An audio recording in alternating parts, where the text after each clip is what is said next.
Happy Thanksgiving Sunday. Thank you for your patience.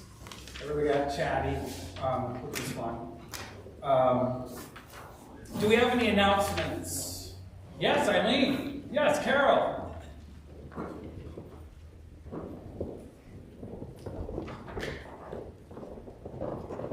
Good morning. We are sponsoring gifts for children, clients of the Native Service Council. I have made little gift tags, each with one gift and some information about the child.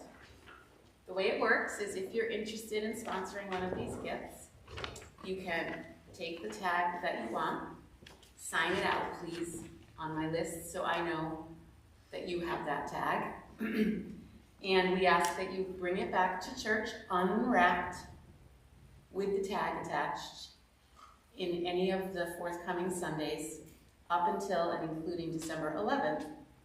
And then Little Elves will deliver the gifts to the Native Service Council and they will give them to the parents in time for the holiday season. So I'll have this available after. And if there are any tags left after this week, it will be here next week as well. Let me know if you have any questions at all about how it works or what some of these gift items might be that you might not have ever heard of because a 6-year-old is asking for it.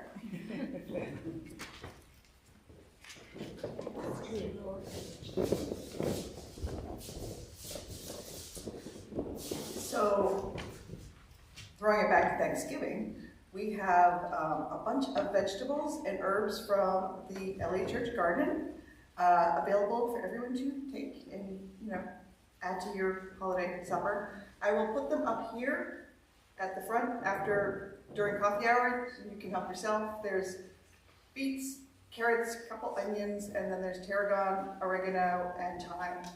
And you can just, I'll put scissors, you can cut yourself however many herbs you want. Hope you like them.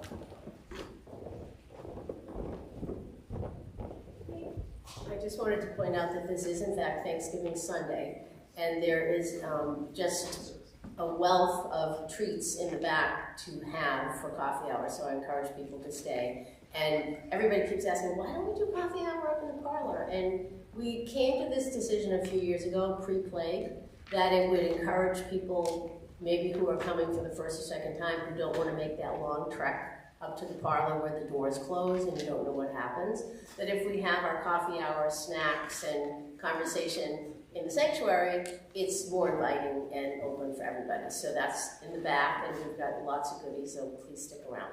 Thanks. And the coffee is still plugged in the parlor. Not the parlor, the foyer. What do we call it? That's the floor. The floor. I'm not classy today. Sorry. Today is Thanksgiving Sunday, so we will be thinking about gratitude. I know that comes as a shock to you. So let's take a moment now in silence to think about what we are thankful for this year.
please rise and join us in the covenant written in your order of service.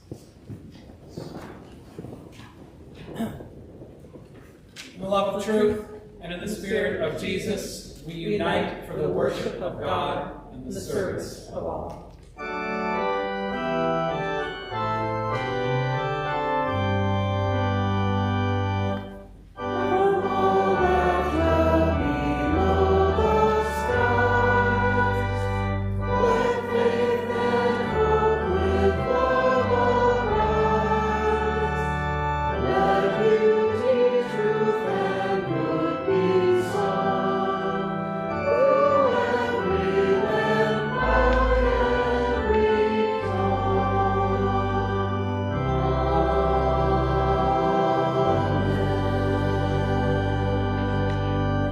So you will notice every once in a while this week in the order of service, some things are like every year, there'll be two sort of reflections, but also some things are out of place, and I was trying to figure out why they were out of place. And the reason is because last year we could only sing one hymn. And so I put in extra hymns this year, but didn't realize what other things had moved. So that is something that we can all be thankful for, is our first hymn today. Come Ye Thankful People, which is in your gray hymnal, number 68.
This is Psalm 147.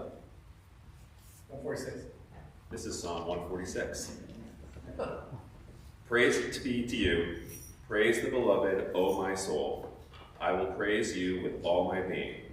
I will sing joyfully and with thanksgiving to you, heart of my heart. Put not your trust in riches, in illusionary things that fade away. For when our day comes to depart this world, at that very time we carry only the love imprinted upon our soul.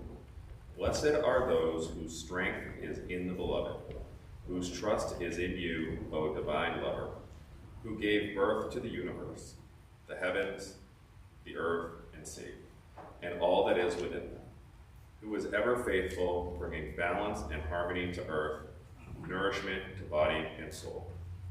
You free us from the bonds of fear. You give insight to those who would see. You lift up the faint-hearted, giving succor to those who weep. You watch over those on journey, sending guides and angels to lead the way. Oh, that we might become beacons of light to those in darkness. May you, who live forever in our hearts, loose the fetters of fear that bind us, that we might praise you always with free and joyful song. May it be so. Now please turn to your responsive reading. We give thanks this day. This is written by O. Eugene Pickett, who's someone I met at an important moment in my life. So I'm grateful for that. I'm also grateful for the most expensive and best piece of tuna that I ever had. He bought for me 25 years ago. So that's a big deal.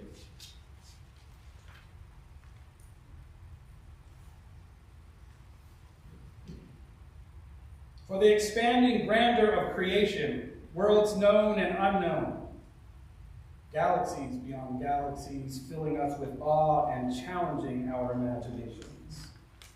We give thanks this day. For this fragile planet Earth, its times and tides, its sunsets and seasons. We give thanks this day. For the joy of human life, its wonders and surprises, its hopes and achievements. We give thanks this day. For our human community, our common past and future hope, our oneness transcending all separation, our capacity to work for peace and justice in the midst of hostility and oppression. We give thanks this day. For high hopes and noble causes, for faith without fanaticism, for understanding of views not shared. We give thanks this day. For all who have labored and suffered for a fairer world, who have lived so that others might live in dignity and freedom. We give thanks this day. For human liberty and sacred rights, for opportunities to change and grow, to affirm and choose. We give thanks this day. We pray that we may not live not by our fears, but by our hopes, not by our words, but by our deeds.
So today we give thought to gratitude and to its response, praise. We praise those that helped us, friends, family, mentors, the earth, the divine, and ourselves. We give thanks to God for the hands and hearts that grasped us and lifted us into the light, and we commit to freeing those hands and hearts in the future. So now, let's take a moment in silent prayer to pray and to praise the ones who helped us to dream.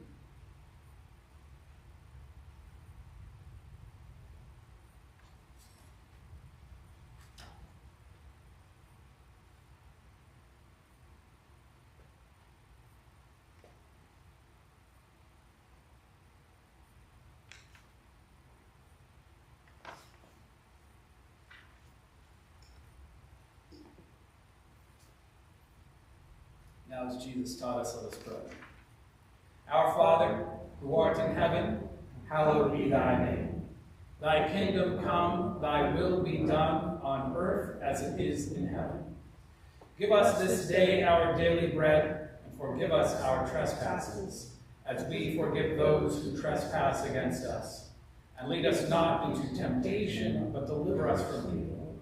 For thine is the kingdom, and the power, and the glory, forever and ever. Amen.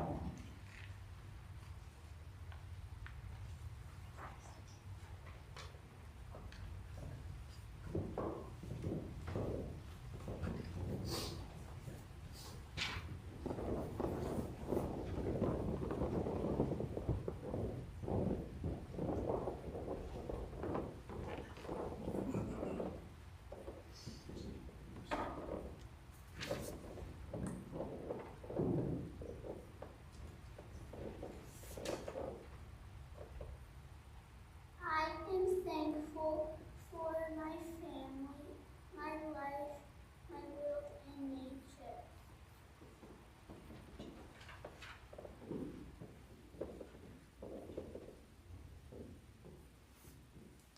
I'm grateful for my family and loved ones.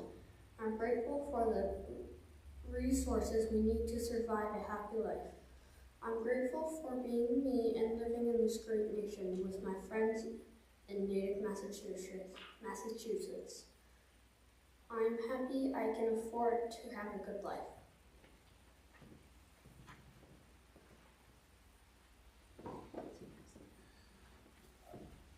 I am intensely aware of my good fortune and the blessings that are bestowed upon me. I am intensely aware of the people that are the foundation upon allowing me to do the things that I do. The people, my friends, my family, my loved ones, the people in my COVID pod, people in this room, and I'm intensely aware of the responsibility that I have to be that same individual to other people.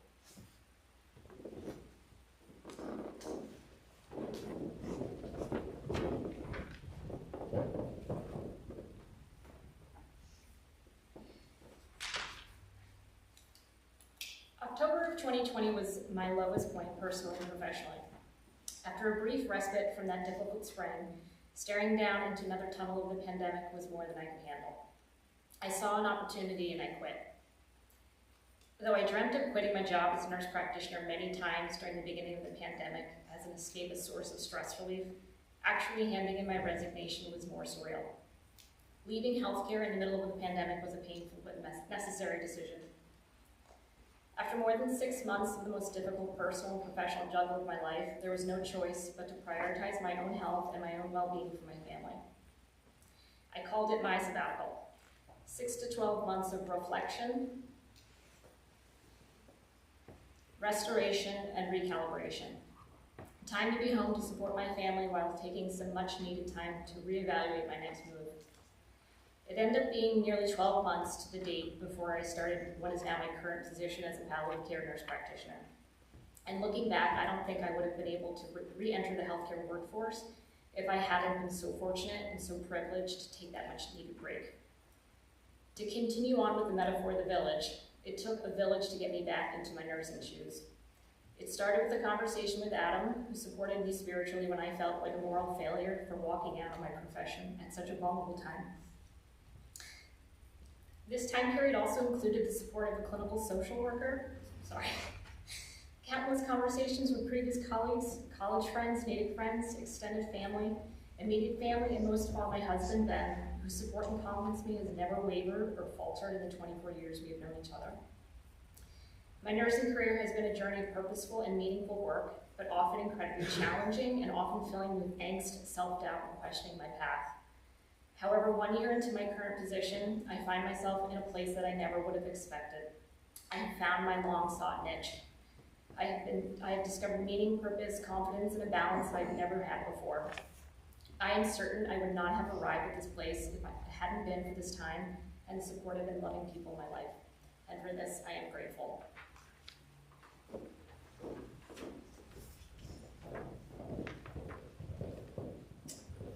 And we are grateful for you.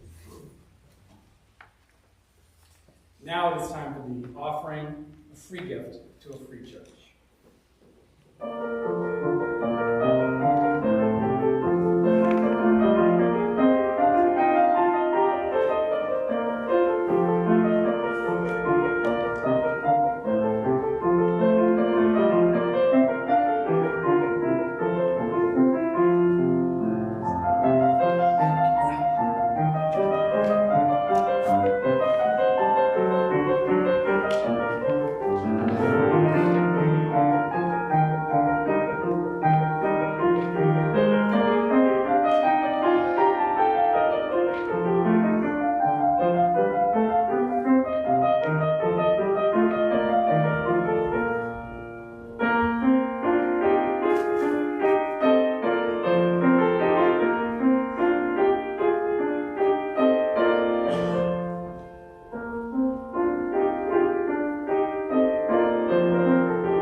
Many gifts, and together build one church community.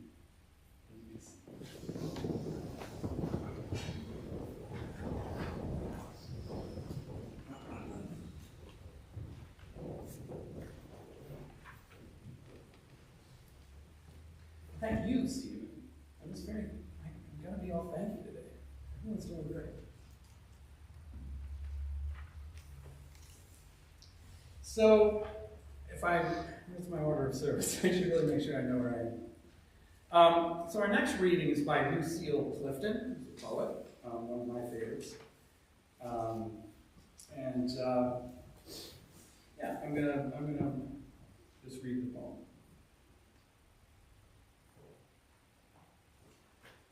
To my Aunt Blanche, who rolled from grass to driveway into the street one Sunday morning. I was 10. I had never seen a human woman hurl her basketball of a body into the traffic of the world. Praise to the drivers who stopped in time. Praise to the faith with which she rose after some moments, then slowly walked sighing back to her family. Praise to the arms which understood little or nothing of what it meant, but welcomed her in without judgments, accepting it all like children might, like God.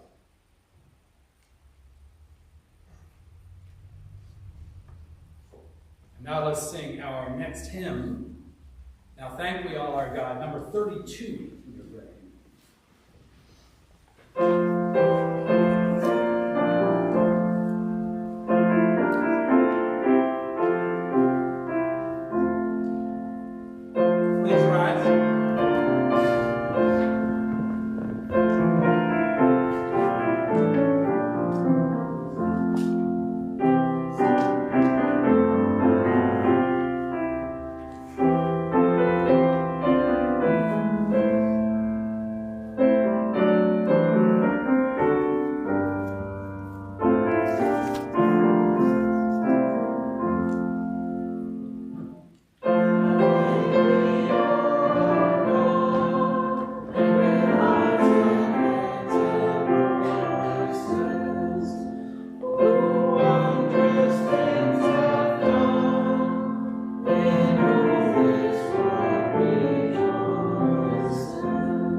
Praise to the arms which understood little or nothing of what it meant, but welcomed her in without judgment, accepting it all like children might, like God. Accepting it all like children might, like God. Now, have any of you ever slipped on the ice? Yeah. I suspected that, living where we do. Living where we do, everyone slips on the ice sometimes. And it is one of the strangest sensations. The sensation of being momentarily out of control. Free flowing, falling out and down toward the inevitable hard surface that greets us. Now, I took a fall this past Monday on the ice on top of Mount Jackson in New Hampshire, which was having its own winter storm. And it was like any fall, really, except, and those of you who've been up there will know, except when I looked down, instead of the sidewalk or a frozen puddle or lake, I saw the Highland Center miles below me in Crawford Notch. And then, because Mount Jackson is bald and steep at that point, I had the sensation of rolling and sliding, reaching out to gain purchase on the ice of the ledge and the small cracks in the rock where they weren't entirely yet filled with snow. And none of that worked.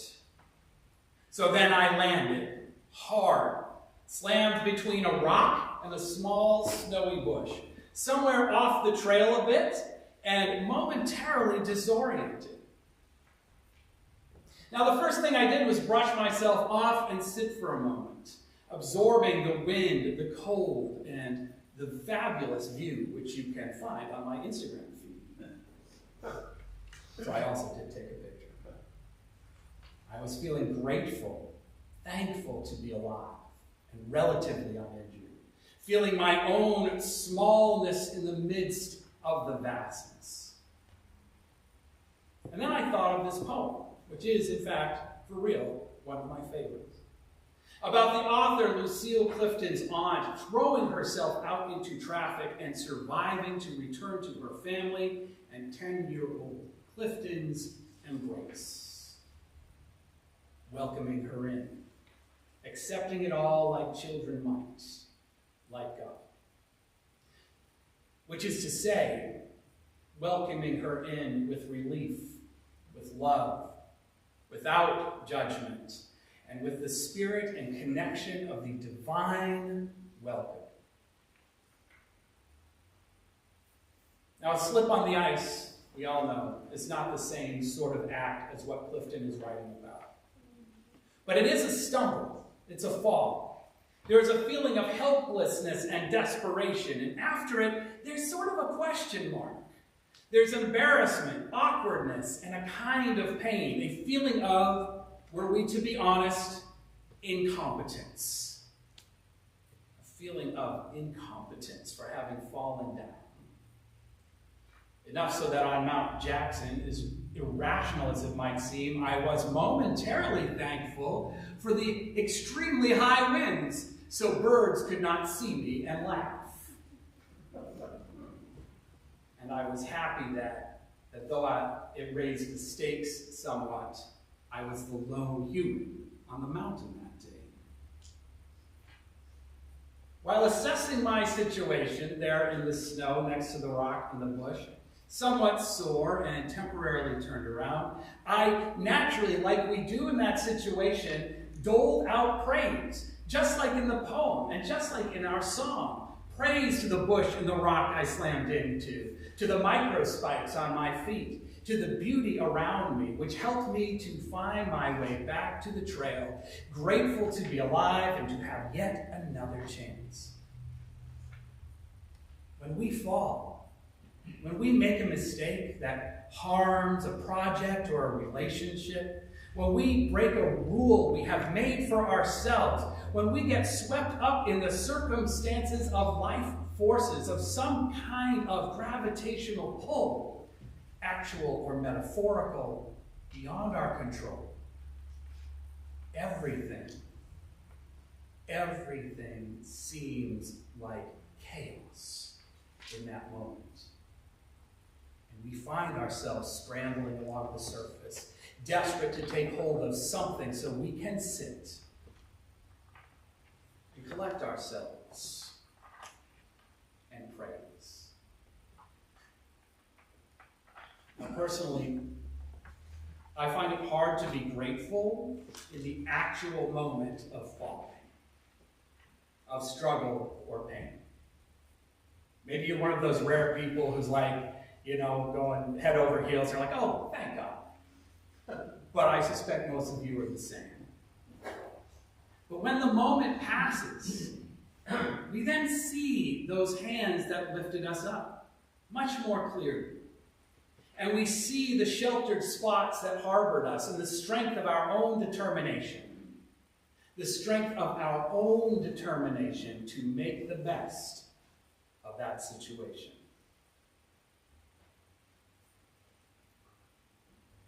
At Thanksgiving dinner growing up in my house, everyone would hold hands before eating and say what they were grateful for.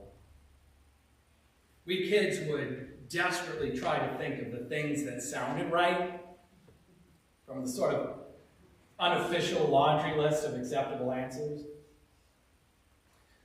We knew it shouldn't be items or achievements or social status. for lifting those things that might lead to self-congratulation and the delusion that we are specially blessed over others. So instead, we talked about each other, family, health, love, and of course, because it was my family, and maybe some of you had the same kind, there was the occasional political rant in the formal prayer. But since that time, as I have gotten older, I have found that Thanksgiving, the act of giving thanks, that is, not the day, that giving thanks defies words entirely. Because again, it lies at that moment of acceptance and reflection after the climb and or after the fall. The closest we can get through articulation is with those broad affirmations of our responsive reading today by Jean Pickett. The expanding grandeur of creation, worlds known and unknown, galaxies beyond galaxies. But these days I do not think in lists and words so much. Now, this Thanksgiving week feels more like the Advent season that starts next week. Though we may be tired and desperate, and stumbling on the ice and in the wind so much of the time, there is peace, love, joy, and most of all, hope in our lives, within us and around us. Felt, but unarticulated, even in the crisis, and especially in the calm, with the view stretched before us and the wind in our ears. And that is worth being grateful for. So let's take another moment in silence now to sit with that unarticulated gratitude and praise.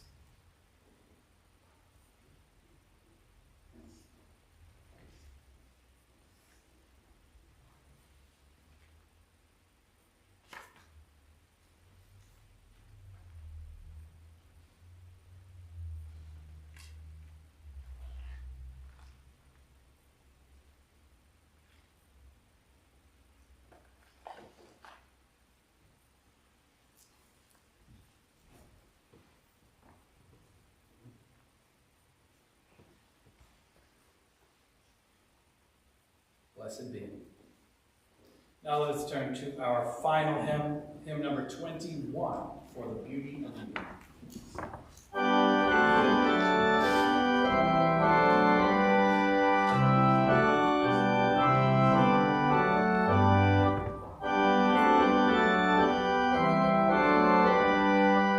Please rise.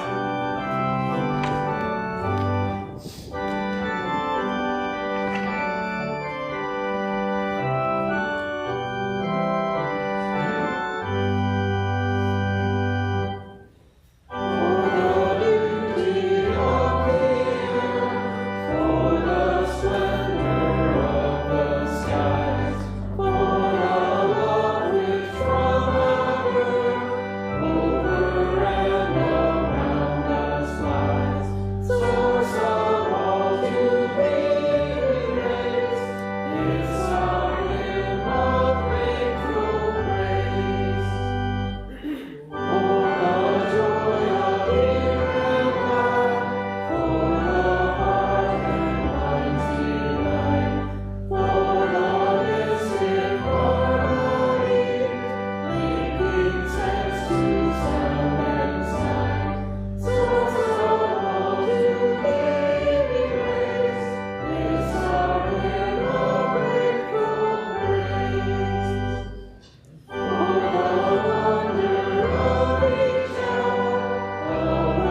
glimpses of eternity, brief moments of insight.